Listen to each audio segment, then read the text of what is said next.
За Casa da Vinci-гийн 259 м2 тийм хаусан дээр ирсэн байна. За энэ бол үүдний хэсэг. За заслын ажил маань бол одоогор явагдаж байгаа.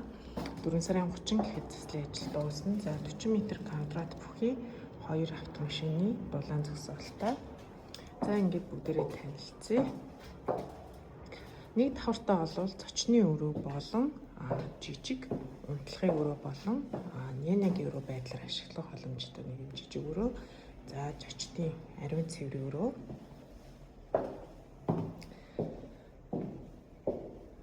За галтайгаа болон зочны өрөө харагдаж байна.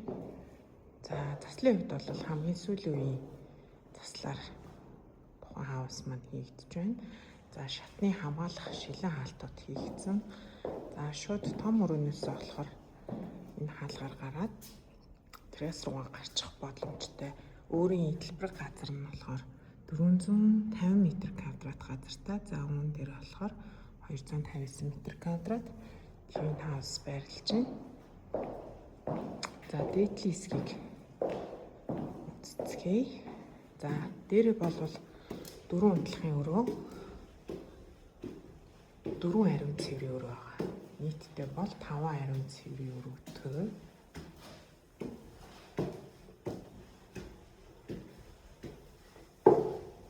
За дэше гаргаад зүүн гартал руу ирэнгүүт за мастер унтлагын өрөө.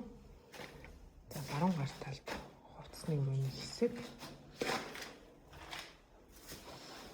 Ариун цэврийн өрөөний хэсэг. За засварын ажил бол эд дундаа явагдаж байна.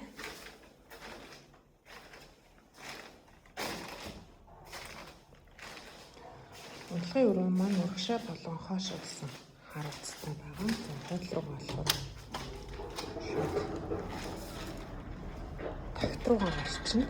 За тагтны харуулсан үед бол хоошоо болон зүүн хоошоо, баруун хоошоо гэсэн чиглэлүүдийг бол харчин. За энэ манай эдлбэр газрын хашаа харагдаж байна.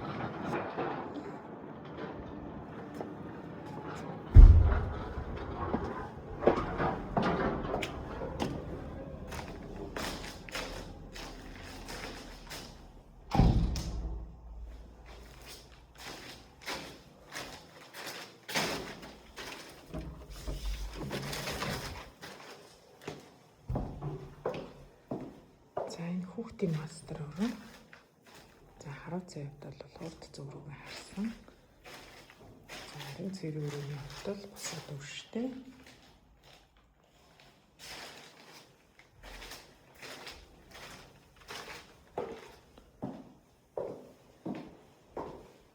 Энд лаундри өрөө.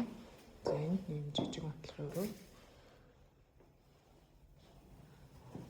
За энд бас өрөө хоорондын ариун цэврийн өрөө.